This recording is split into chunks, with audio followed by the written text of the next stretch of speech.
Хочу поделиться рецептом вкусных сырников, которые я искала некоторое время и советовалась и расспрашивала бывалых поварих, поваров, как профессиональных, так и хозяек, которые имеют большой опыт в этом и вкусно готовят.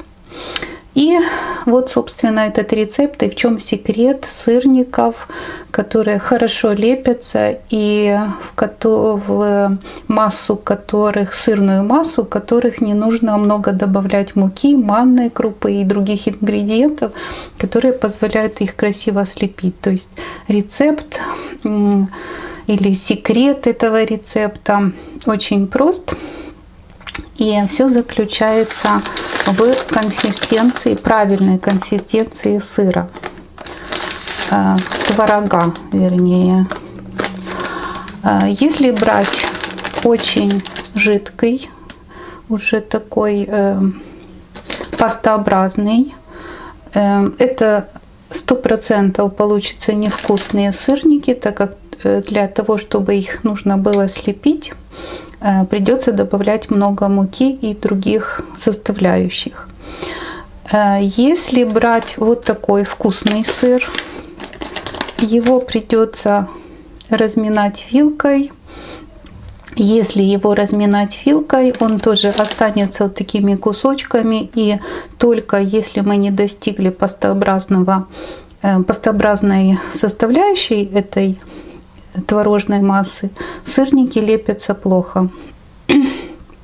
То есть секрет в том, чтобы взять вкусный сыр, желательно 9%, но у меня в этот раз 9% и 5% будет микс сыра. И с помощью разных кухонных средств превратить его в хорошую пастообразную смесь. Это можно сделать с помощью мясорубки. И в некоторых кулинарных книгах завуалировано, так и написано в рецептах, пропустить дважды через мясорубку. Но не написано конкретно для чего. Это именно и делается для того, чтобы получить вот эту идеальную пастообразную массу. Но и в моем случае я хочу показать, как сделать эту пастообразную массу, как она себя ведет с помощью блендера. У меня есть вот такой простой ручной блендер.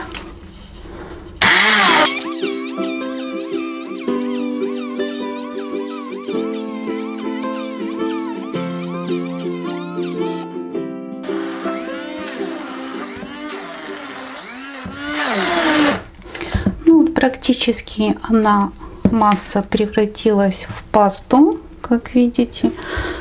Я сейчас поближе покажу. Ее можно вот даже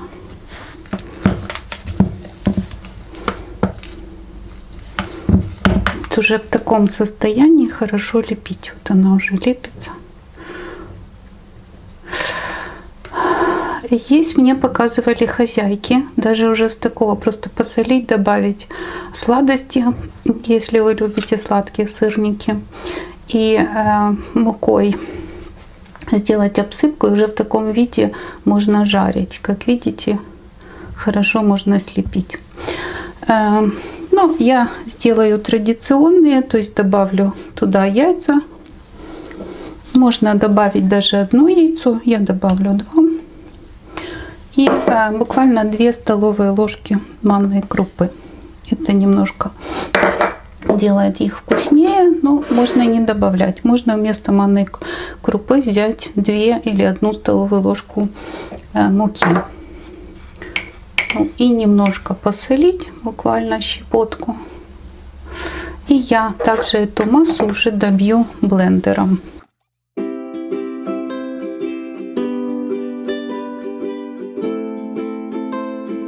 Вот такая масса у меня получилась. Она пастообразная полностью, как видите.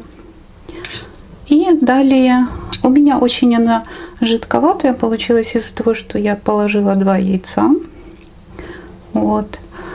Можно далее лепить их, кому как нравится, или скатать в продолговатый рулет, разрезать на шайбочки. Но я буквально, меня научила так пожилая соседка, буквально ложкой.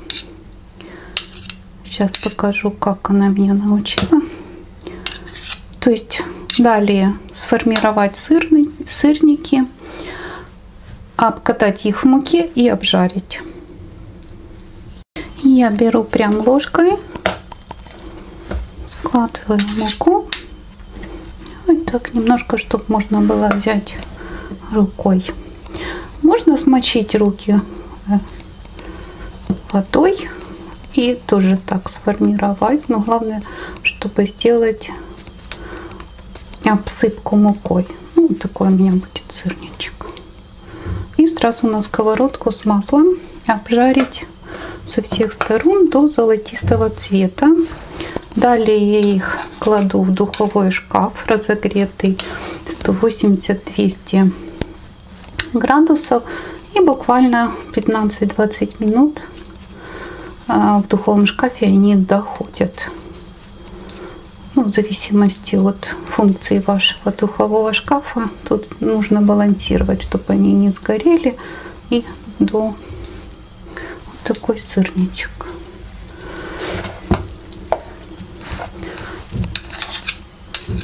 Рулетик я с этого сделать не могу. То есть некоторые хозяйки делают такой рулетик, потом режут и формируют шарики. Потому что очень жидкое такое пастообразное тесто. Но таким образом оно хорошо формируется.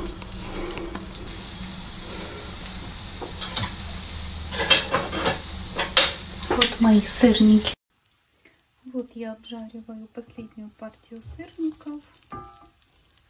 И далее их вот в такой лоточек дека и кладу в духовой шкаф на 15 минут.